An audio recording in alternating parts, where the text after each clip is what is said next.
क्या ऐसा हो सकता है कि किसी जानवर को मारने से असल में उसकी पूरी प्रजाति को बचाया जा सके? सुनने में ये बात जितनी अजीब लगती है, संरक्षण यानी कॉन्जर्वेशन की दुनिया में आज ये उतनी ही बड़ी एक सच्चाई है, एक बहस का मुद्दा है। तो आज हम इसी उलझी हुई पहेली को समझने की कोशिश करेंगे। यही वो सवाल है जो इस पूरी बहस के बिल्कुल सेंटर में है। ये एक ऐसा आइडिया है जो पहली बार में तो बिल्कुल गलत लगता है ना? लेकिन दुनिया भर में जो कॉन्जर्वेशनिस्ट हैं और सरकारें हैं, वो इसी की हकीकत से जूझ रही हैं। तो चलिए इस मुद्दे की जरा गहराई में चलते हैं।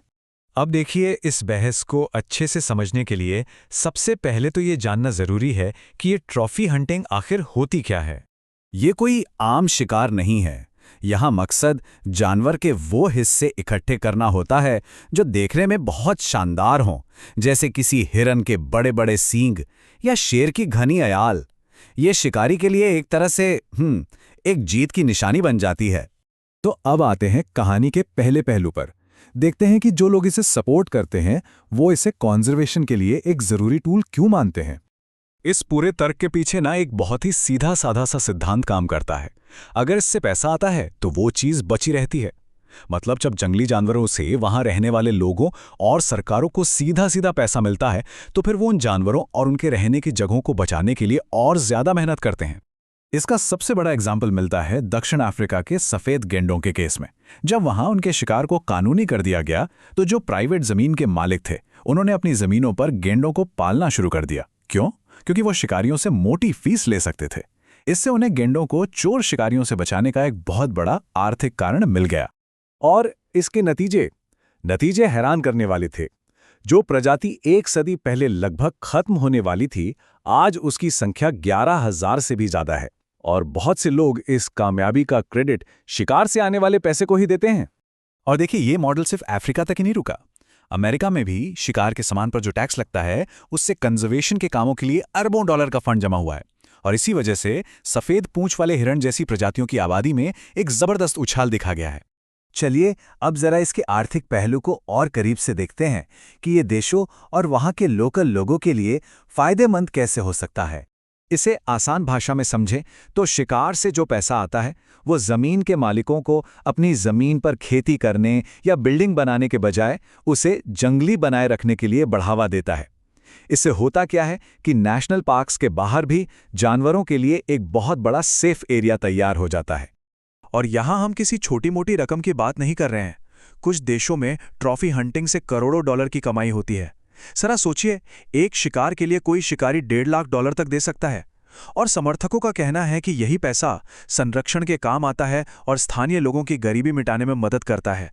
लेकिन हर कहानी का एक दूसरा पहलू भी होता है ना? तो अब बात करते हैं सिक्के के दूसरे पहलू की, जो कहीं ज्यादा विवादों से भरा है। चलिए अब ट्रॉफी हंटिंग के खिलाफ जो तर्क हैं उन्हें देखते हैं। शायद बहुत से लोगों को सेसल नाम के शेर की कहानी याद होगी। वो जिम्बाब्वे का एक बहुत मशहूर शेर था, जिसे एक अमेरिकी शिकारी ने मार डाला। इस एक घटना ने पूरी दुनिया में गुस्सा भर दिया और लोगों को इस प्रथा के नैतिक यानी मॉरल पहलू पर सवाल उठाने पर मजबूर कर दिया। और चिंता की बात यह है कि कुछ सरकारी रिपोर्टें भी इस पर गंभीर सवाल उठाती हैं। उनका मानना है कि कई मामलों में ये संरक्षण में मदद करने के बजाय असल में प्रजातियों को विलुप्त होने की तरफ धकेल सकता है। जरा इस आंकड़े पे गौर कीजिए। ये ट्रॉफी हंटिंग के स्केल को दिखाता है। सिर्फ 10 साल में अमेरिका में 17 लाख ट्रॉफियां लाई गईं। और सबसे ज्यादा चिंता की बात यह है कि उनमें से 2 लाख ऐसी प्रजातियों की थीं जिन पर पहले से खत्म होने का खतरा मंडरा रहा है। तो जो लोग इसके खिलाफ हैं, उनके तर्क 3 मुख्य बातों पर टिके हैं।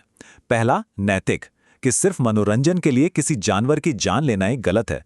दूसरा, पारिस्थितिक, मतलब जब आप सबसे सेहतमंद और मजबूत जानवरों को मार देते हैं तो उस प्रजाति की अगली पीढ़ी कमजोर होती है। और तीसरा, आर्थिक, वो ये कहते हैं कि शिकार का पैसा अक्सर भ्रष्टाचार की वजह से लोकल लोगों तक पहुंचता ही नहीं और जानवरों को जिंदा रखकर टूरिज्म से कई ज्यादा पैसा कमाया जा सकता है। तो अब तक ये तो साफ हो गया होगा कि ये मामला हाँ या ना जितना आसान नहीं है। ये सिर्फ सही और गलत के बीच का चुनाव नहीं, बल्कि इसके कई पेचीदा पहलू हैं। यहाँ एक बहुत जरूरी बात समझने वाली है। जब बोत्सवाना ने शिकार पर पूरी तरह से बैन लगा दिया, तो उसके कुछ ऐसे नतीजे सामने आए जिनकी उम्मीद नहीं थी। जिन लोगों की कमाई इससे होती थी, उनका वो जरिया छिन गया और नतीजा, जंगली जानवरों के प्रति उनका रवैया बदल गया और इंसानों और जानवरों के बीच टकराव की घटनाएं बढ़ने लगी। तो फिर क्या कोई बीच का रास्ता है? एक उपाय है सर्टिफिकेशन सिस्टम। इसमें सिर्फ उन्हीं शिकार कराने वाली कंपनियों को लाइसेंस दिया जाए जो संरक्षण के कड़े नियमों को माने, जो ये पक्का करें कि पैसा सही मायने में लोकल लोगों तक पहुंचे और जो नैतिक रूप से सही तरीके से काम करें। तो आखिर में पूरी बहस इन्हीं कुछ पॉइंट्स पर आकर टिक जाती है। एक तरफ ये तर्क है कि ये संरक्षण और स्थानीय अर्थव्यवस्था के लिए पैसा जुटाने का एक जरिया है, तो दूसरी तरफ ये दलील है कि ये नैतिक रूप से गलत है और असल में जानवरों को ही नुकसान पहुंचाता है। तो सवाल वहीं का वहीं है, क्या ट्रॉफी हंटिंग संरक्षण के लिए एक जरूरी बुराई है या ये सिर्फ एक क्रूर खेल है जो हमारे सबसे कीमती और शानदार जानवरों को खतरे में डाल रहा है?